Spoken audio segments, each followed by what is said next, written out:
लक्षवेधी क्रमांक 4 वितरित केल्याप्रमाणे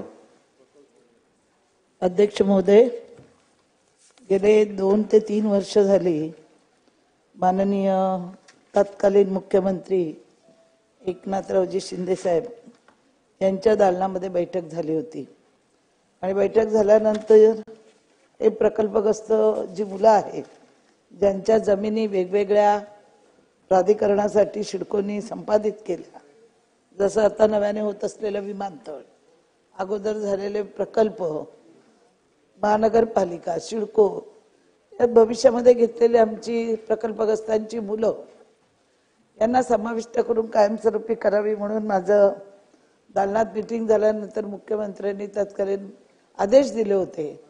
सर्व पेपर मागवले. आपण उत्तर महानगरपालिकेने मंत्री महोदयांनी व्यवस्थित दिलेलं आहे की पण ते करत नाही आणि आता त्यांचं असं म्हणणं आहे की शासनाने हा निर्णय घ्यावा.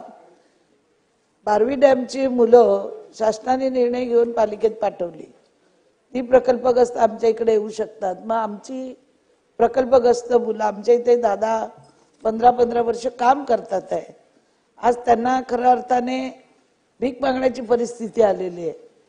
अशी अवस्था आहे की आज आम्ही जमिनी देताना ज्या जमिनी दिल्या प्रकल्प उभे राहिले.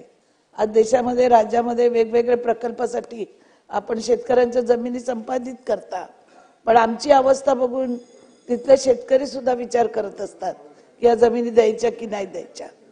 माझी शासनाला विनंती आहे की हे अधिवेशन पूर्ण व्हायच्या अगोदर आपण हा निर्णय घेणार का की जसा GR काढला बारवी डॅमसाठी तसा GR काढणार का आणि या मुलांना तात्काळ महानगरपालिकेमध्ये सेवेत कायमस्वरूपी करून घेणार का? मंत्री महोदय.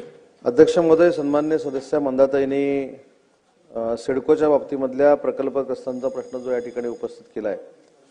2007 ते 2010 मध्ये कंत्राटी पद्धतीनं आतापर्यंत सिडकोनं 545 लोकही घेतलेली आहेत आणि 545च्या 545 हे कायम करावे असा प्रस्ताव शासनाकडे आलेला होता. परंतु शासनानं असे निर्देश दिले की या संपूर्ण प्रकल्पग्रस्तांपैकी जाहिरात काढून अर्ज करून पात्र जे होतील तेच तुम्ही कायम केले पाहिजे आणि म्हणून 39 लोक ही सिडकोमध्ये पात्र झाली. सन्मान्य सदस्यांनी MIDCच्या बारवी डॅमचा जो उल्लेख केला ती वस्तुस्थिती खरी आहे की त्याच्यासाठी एक खास बाब म्हणून कॅबिनेट समोर जाऊन एक GR काढण्यात आला होता आणि त्याच्यानंतर प्रकल्पग्रस्तांना विविध महानगरपालिकेमध्ये आपण नोकरीमध्ये प्राधान्य दिलं आणि त्या ठिकाणी परमनंट केलं. तर तशाच पद्धतीची भूमिका या 164 मुलांच्या बाबतीमध्ये घेता येईल का हे नक्की तपासून बघितलं जाईल आणि त्याच्यानंतर योग्य ती कारवाई केली जाईल.